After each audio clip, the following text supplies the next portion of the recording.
Assalamualaikum warahmatullahi wabarakatuh. Waalaikumsalam warahmatullahi wabarakatuh. Jumpa lagi dengan saya dalam channel Pesan Bunyai tentang pentingnya belajar makrifat. Kali ini tetap berkolaborasi dengan Mbah Munajat Karimullah dalam bahasan bagaimana teknik menyembah Allah sesuai dengan surat Al-Maidah ayat 35. Bismillahirrahmanirrahim. Ya ayyuhalladzina amanu taqullaha wabtaghu ilaihil wasilah wajahidu fi sabilihi la'allakum tuflihun. Yang artinya, wahai orang-orang yang beriman, bertakwalah kepada Allah dan carilah wasilah untuk mendekatkan diri kepadanya dan berjihadlah di jalannya agar kamu beruntung. Nah, ini Mbah Munajat, ayat ini dengan hubungannya dengan tentang bagaimana beribadah kepada Allah yang nyambung, sementara Allah itu ada di Malik Yaumiddin, sementara kita ada di dunia. Mau disampaikan Mbah Munajat bagaimana supaya beribadah kita itu bisa nyambung kepada Allah. Monggo Mbah Mun. Terima kasih Bunyai. Memang ketika kita membahas tentang Allah itu dimensinya amat luas.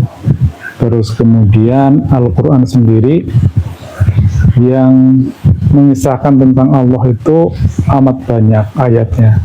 Bahkan lebih dari separuh Al-Quran itu berisi terkait dengan Allah, sehingga Allah bisa dikonstruksikan dalam berbagai perspektif.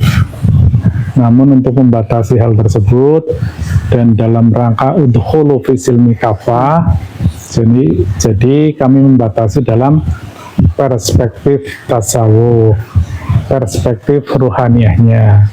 Karena kalau kita bahas panjang lebar bisa banyak perspektif dan bisa-bisa kurang efektif Bunyai. Jadi sebagaimana kita pahami bersama yang berkembang di masyarakat, di umat itu kan sudah amat banyak sekali bahasan-bahasan terkait peribadatan dalam perspektif syariat atau yang terkait dengan aktivitas jasad kita.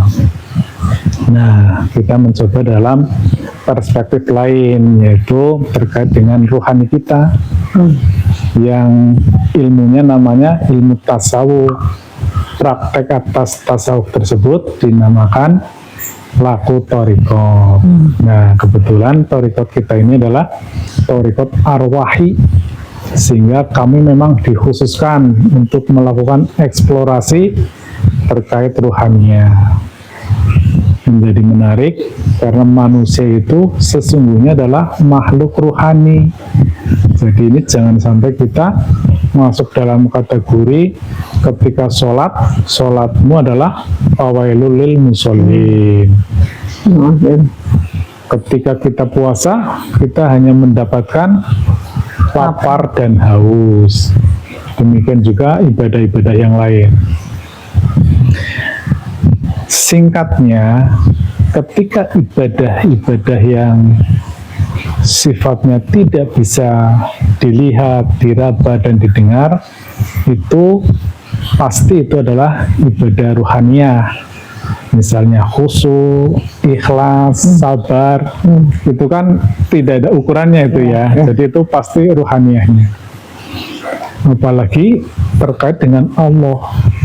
Dan ini yang berikutnya, terkait dengan rukun iman, seluruh komponen-komponen rukun iman itu adalah terkait dengan ruhani, karena itu ada di alam qadim. Nah, ini menjadi menarik ketika ini yang dibahas adalah sang sumbernya, sumber dari segala maha sumber, yaitu Allah Subhanahu wa Ta'ala, yang pada prinsipnya Allah adalah laisa kamitslihi syai'un walam yakul lahu kufuwan ahad, tidak bisa didefinisikan dan tidak bisa dideskripsikan. Namun Allah ingin dirinya itu dikenal oleh hambanya. Maka Allah membuat regulasi namanya sistem wasilah, yaitu sebuah sistem kebersambungan antara hambanya di alam dunia ini melalui ruhaniyahnya untuk bersambung kepada Allah Subhanahu wa Ta'ala melalui sang abduktor dimensional, itulah ruhani Rasulullah. Jadi kurang lebih seperti itu, bertingkat-tingkat punyai itu, karena kita beda dimensinya. Jadi Allah yang ada di alam Al-Qadim kemudian bersambung kepada ruhani Rasulullah yang ada di alam Qadim atau yang biasa disebut dengan Nur Muhammad, kemudian bersambung dengan ruhani manusia di alam dunia ini. Namun manusia seperti kita yang awam ini itu pun tidak mungkin bisa bersambung ke dalam sistem wasilah tersebut. Maka kita perlu sebuah transmitter penghantar untuk memasukkan ruhani kita ke dalam sistem wasilah. Itulah yang namanya waliya mursida atau guru mursid alias guru ruhani.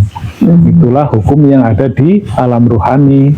Sebaliknya hukum di alam dunia ini namanya sunatullah.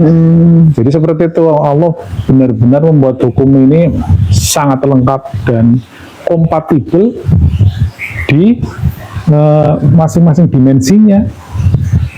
Hukum sunatullah kompatibel untuk jasmaniah manusia, hukum sistem wasilah kompatibel untuk ruhani, gitu. Jadi ada padanannya. Jelas apa punya? Apa ada yang perlu ditanyakan lagi? Iya, cukup jelas ini Bang Munajat. Tapi ini ada kaitannya dengan surat dalam Al-Quran ya, yaitu surat Al-Maidah ayat ayat 35 ya, Bang Munajat, yang artinya, wahai orang-orang yang beriman, bertakwalah kepada Allah dan carilah wasilah. Nah ini, tadi disampaikan Bang Munajat wasilah. Apakah ini wajib untuk mencari wasilah sehingga bisa tersambung begitu Mbah Mun? Yaitu ketika ruhani kita ingin bersambung, maka wasilah jalannya. Memang di kaum syariat ini seringkali mengentengkan, kita lewat wasilah saja gitu, tanpa lebih, padahal ini pemahaman yang sangat teknikal gitu. Jadi wasilah itu memang benar-benar sebagaimana sebuah channel atau sebuah gelombang. Karena di alam qadim kan alam nur itu punya alam cahaya. Jadi kalau cahaya definisi yang terbaru kan partikel dan gelombang. Atau yang bisa kita rasakan adalah getaran dan gelombang. Dan di Al-Maidah 35 itu kan sebuah perintah untuk mencari wasilah. Dan sebenarnya semua ulama itu sudah paham ini. Yang menjadi permasalahan adalah bagaimana cara menemukan wasilah. Ada yang mengenteng-entengkan, hanya sebatas membaca, hanya sebatas mengkaji, tetapi tidak mengalaminya, tidak mempraktekkannya. Nah ini yang menjadi perbedaan dalam ilmu tasawuf ini atau dalam praktek thariqat ini. Wasilah ini benar-benar menjadi hal yang paling utama. Justru ketika kita sudah berbaiat, kita sudah mempunyai guru mursyid, ketika kita tidak bersambung dengan wasilah, artinya yang kita lakukan itu ya sama aja zong. Artinya bermakna aktivitas lahiriah saja, walaupun judulnya thariqat, walaupun judulnya tasawuf. Ketika ruhani kita tidak bersambung ke sistem wasilah tersebut, maka itu sama saja sebagai aktivitas jasmani. Mungkin sedikit menambahkan punyai di Al-Maidah itu, setelah kita mencari wasilah, atau lebih tepatnya adalah menemukan wasilah, itu adalah jalan untuk mendekatkan diri kepadanya.